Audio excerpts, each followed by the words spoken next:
Welcome to Wisco Goes West. That's nice. That's nice, right? 23, Jordan. Oh! Sorry, I had to. You had to. It's Jordan, man. It's one of my favorites. It's my second favorite number, if we were to number our favorite numbers. Yeah. Oh, I like it. I said it right. Yeah, you did. You did good there. Nicely done.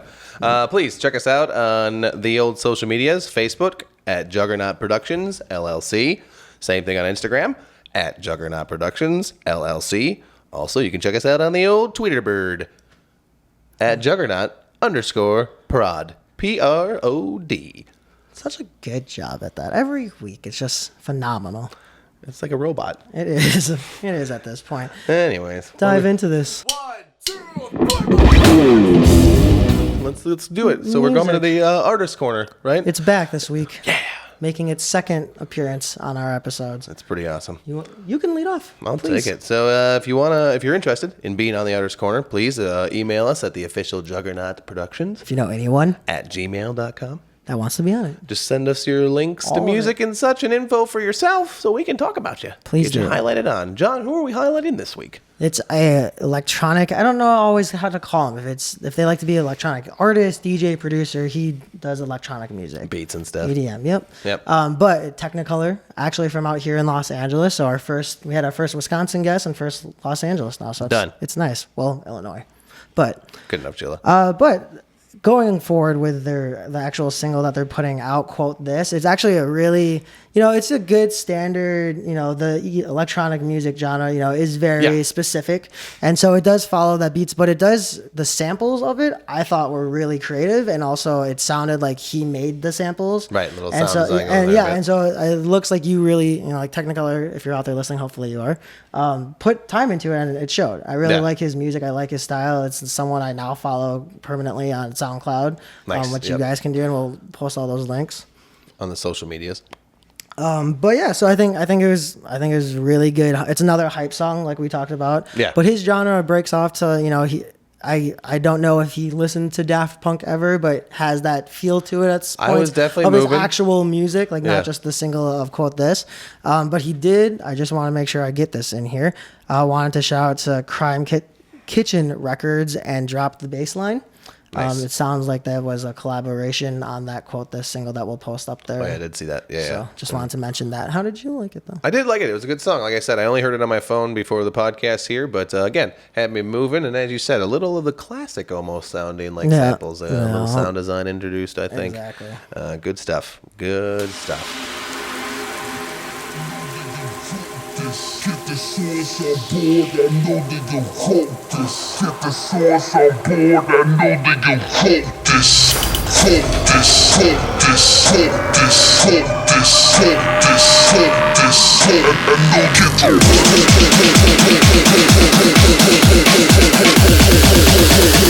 I've been pushing hard.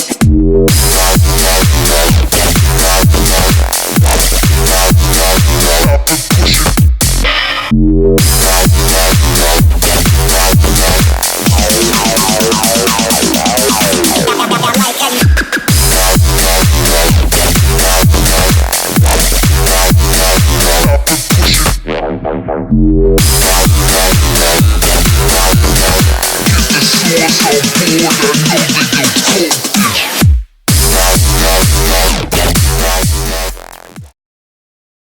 Sports, John. To the end zone, touchdown, and a dagger! Oh my goodness! Guess what just happened?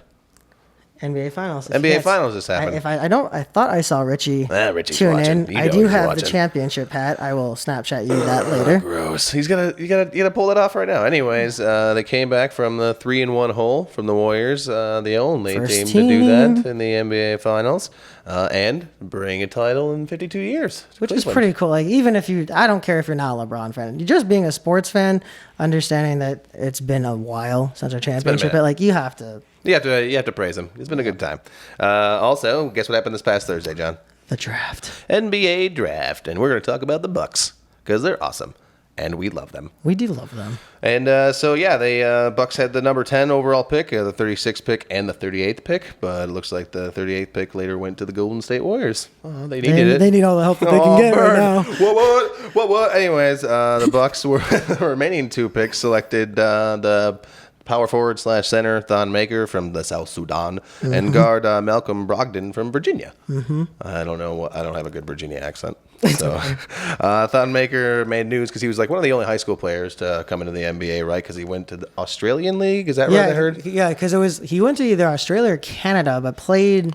Was out of high school technically, but played in a league or something or it's an a institute. loophole. We talked about it earlier on a podcast. Go back to our other podcast and listen. We should have looked up what episode it was.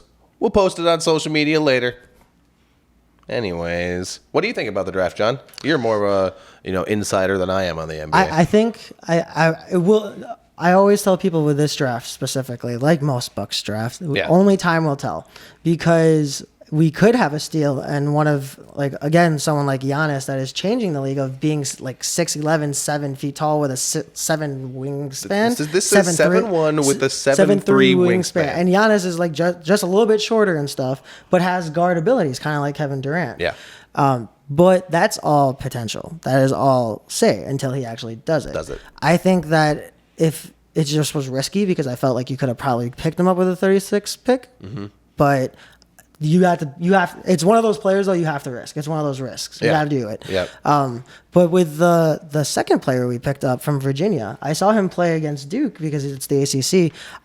That's the steal for me, is because he's a 3-point shooter, which we needed. Yeah. And he's a wing defender, which we needed. Yep. And he's known as a defensive specialist. And the fact that he has a master's degray, coming into the league, it is about putting it all together as far as education and your basketball skills. Right. So I think it's a good draft. I think we did well. It's gonna be good, but only time will tell. It's true. It's true.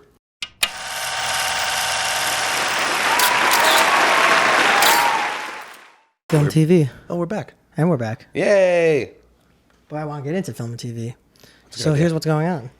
Parks and Recreation and stand-up star that we both love because we are huge Parks and Recreation fans. It's true. Aziz Ansari is making he's the best 24 to 48 hours is making some headline news on an article that he wrote for the New York Times. Thus pretty much summing up saying to Donald Trump, go fuck yourself. Right. And so you had a chance to read the article.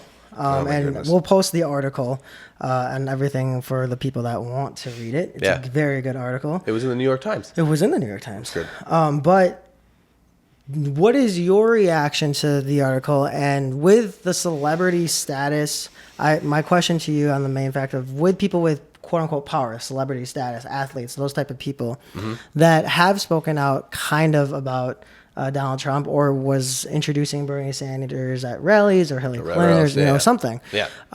Do you feel that they should be obligated to do more, or is that something that they shouldn't worry about and they should just do this one thing? Because it's been going on for a while, and it's not like there's always a strong news story going on that a star is continually speaking out against either politics or against somebody like Trump, right? Right. That's something that I'm pretty intrigued by is Aziz Ansari, who is from a Muslim immigrant family. His first thing he says to his mom, and this is how he opens up the article. And this to me, it was just like the really powerful words to me earlier. Just kind of, he's like, in quotes, "Don't go anywhere near a mosque, I told my mother. Do all your prayer at home, okay?" Question mark. You're like, are you kidding me? Like, how do you feel safe in a country that you call home when you can't even go do what you believe in? No. Right? Period. Plain and simple, right? This is the land of the free. Right. Do what you believe in. Right. And he goes on to talk about how he's this son of Muslim immigrants, and he talks about how Trump says he heard Muslims cheering in the streets of New York in September 11th, 2001, and it just makes me sick. By the way, it just makes me sick every time I hear that. And he's like, I consider myself a Muslim, and I was at NYU just blocks away. My mom was frantically calling me, texting me, telling me to get the hell out of there because I was close enough. He's like, I felt the shock. And I tell you, there was nothing but horror and fear. We weren't definitely amongst a cheering bunch by any means. And on that point, too, he describes it as something that he can just never forget. Of course, that. And that's... That second plane hitting, he said, was like ingrained in his brain. And to me, even if you're not there firsthand, dude, can you believe and really... can you really think that the most... used religion, this is another point he made mathematically, everybody that's ever been considered Muslim in a terrorist act is 0.03% of the Muslim American population. which if you round that is 0%.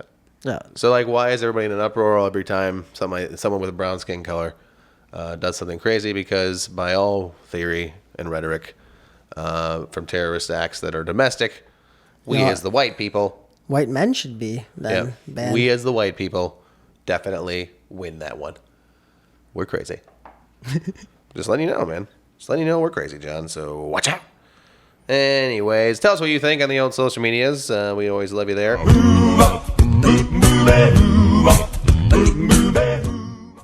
So we're getting into global and the USA, John. USA. This is about the USA. It's about our hometown. Good old Madison, Wisconsin. Some little crazy stuff happened at the East Town Mall. Looking kind of dumb again.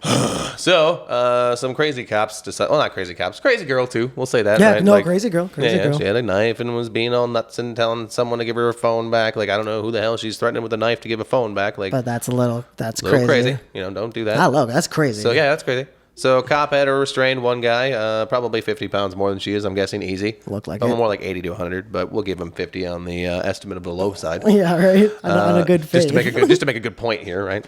And so the second cop comes up and helps detain her and says, get down. He kind of knees her towards the kidney a couple times, and she finally falls to the ground. And to that point, I guess I'm still not 100% against it.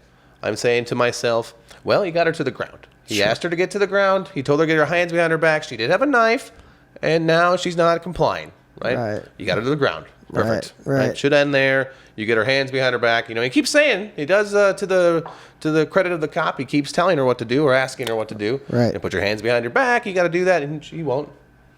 She just takes it. Everybody's seen the video. I don't have to narrate it out, right? Yeah. So he ends up tasing her, but he does knee her twice, like a donkey kick, and then punches her as she's on the ground. When the other guy has her contained, pretty much. A little much. A little over the top. So I don't know how you're trained to handle people with knives, and that's the part that I want to talk about. And she does scream at one point, like, I'm up, I'm effing 103 pounds. How dare you? And, like, they outweigh her now by 200 pounds. Again, guesstimated on the low side.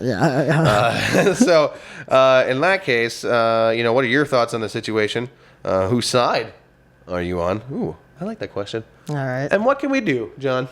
What do I do in this crazy world? Well, what you can do, I don't know. I'm not going to even go into that. But on side, there's not a side. The side is that someone, by my opinion, looks like it went a little too far, right? Yeah. And there's no sides in that because we're all one community, right? We all want to try and be the better person. So I'm not, there's no sides. We just gotta be better on both sides. Don't carry a knife and threaten people, but also she's down. It's done. Don't donkey. But the whole thing too is like, here's my 2 points, and my big point is that people that use that she had a weapon on her and she had a knife. Okay, that's a fair argument. Sure. But we don't live anymore, but most of you live that listen to this in a Republican state that there's a law that says you can carry a concealed weapon, right? Is there? Yes. In Yes, okay. there is. And even if you do, there's people that do carry guns regardless. So what are you going to do then? When someone comes with you at a gun? This is what you say. This is your protecting excuse is that she had a weapon. What happens when someone has a gun? I believe that is within your job. You signed up for this, right? Like you are the part of it.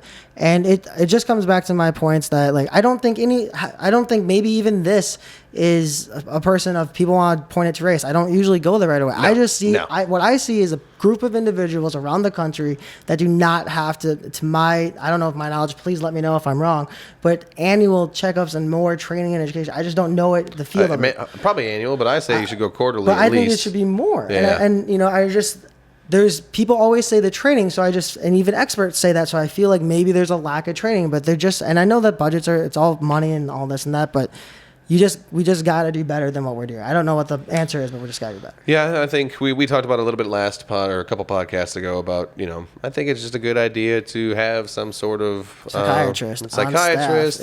If there's not, like maybe there is, but I think then it should be enforced that you have to go. Just check it out. But talk to people. I like talking to you, Joe. I love talking to you. And I love talking to all of you. I see people writing. I can't see it right now because it's really far away, but I see you writing. I see you. That the only thing we have to fear is fear. Here we go. And I will be honest. This is a little confusing to me when this came up in the news. Like I didn't know what was going. I didn't know this was going on. Well, I didn't know until it happened. Right. I'll say that. But it's kind of confusing. But I think maybe we'll see if we got it. So the UK is apparently on the move, so to speak. Yeah. Apparently, within the last couple days here, they had a referendum to leave the EU or the European Union. And this was, according to BBC, again, I don't know much about it. This was a union that was created after World War II and was created to kind of think of the idea of people that trade together, do business together, are in a union together, don't go to war with each other, which is a good thought. And obviously has a lot to do with just things that a country would, like economic state, you're within government, within your own state, it all, ties into this. Yeah, it ties into this. It ties into everything. But apparently they decided to leave. They're just like, we're out of here. Leave the union. They voted against it. Wow. And voted against it, and now are apparently not in this union. So you had a chance to read up in it. I just want to see your feelings, and do you think it affects us? But I will also add this on Snapchat, so take it with what you will.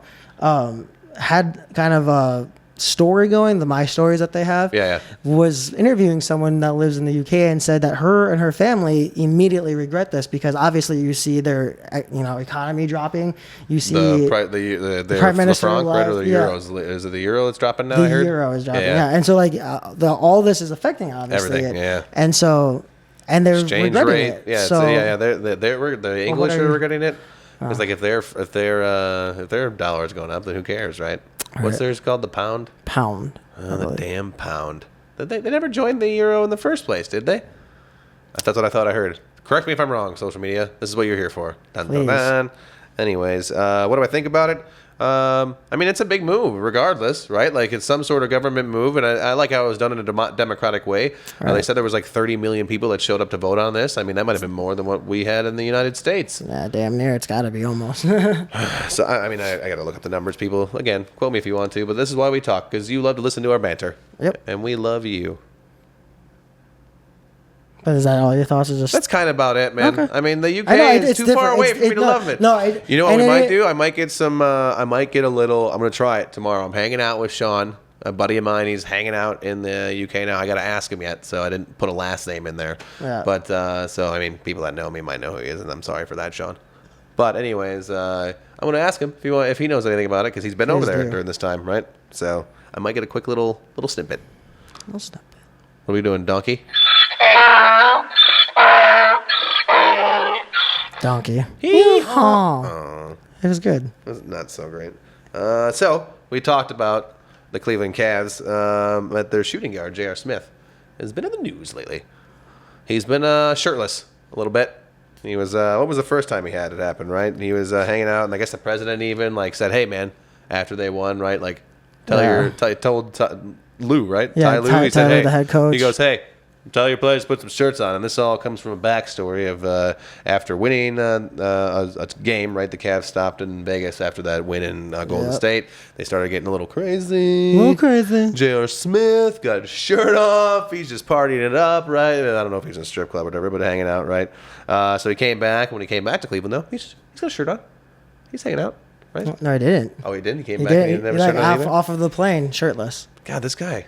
Yeah, it's so weird. Baller, Yeah, right? it's He's interesting. So It's a weird no, story. I'm telling you, man. Like if I have the physique to do this, I won the NBA championship. I'd pretty much well walk around without this, anyways. You darn tootin', right? Yeah. So yeah, and then the third time, right, was right after they won the title, in the parade or something. He was still shirtless. So everybody's giving him a bunch of grief. So the question is J.R. Smith the donkey of the week for just being like a pompous dick, or does he deserve to get to be shirtless?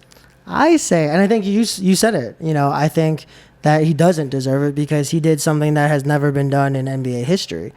Just on the fact that you came back from 3-1, that alone, you get to have your shot. I don't care what you've done in your past. I don't, because a lot of people are giving him grief because it's just like, oh, it's another JR move, blah, blah, blah.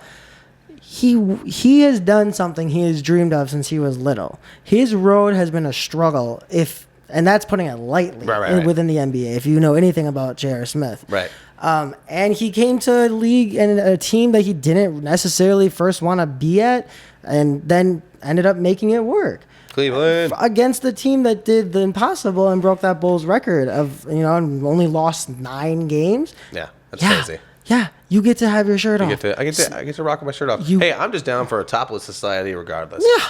Why are we wearing shirts? I don't know. Weirds me out. I don't see why we can't live in a world without shirts.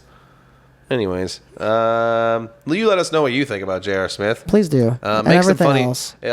Actually, we should run a contest. Like, I will. I don't know. I'll show it on everything I possibly can in my social media 16 times over. I'll do it. You can count it, right? If you make the best J.R. Smith shirtless meme. Oh, please do, because there's some of you that are smart out there, very smart. That are really good at these things. So I bring the challenge to you. It's on your plate, people. Listening. Thank you.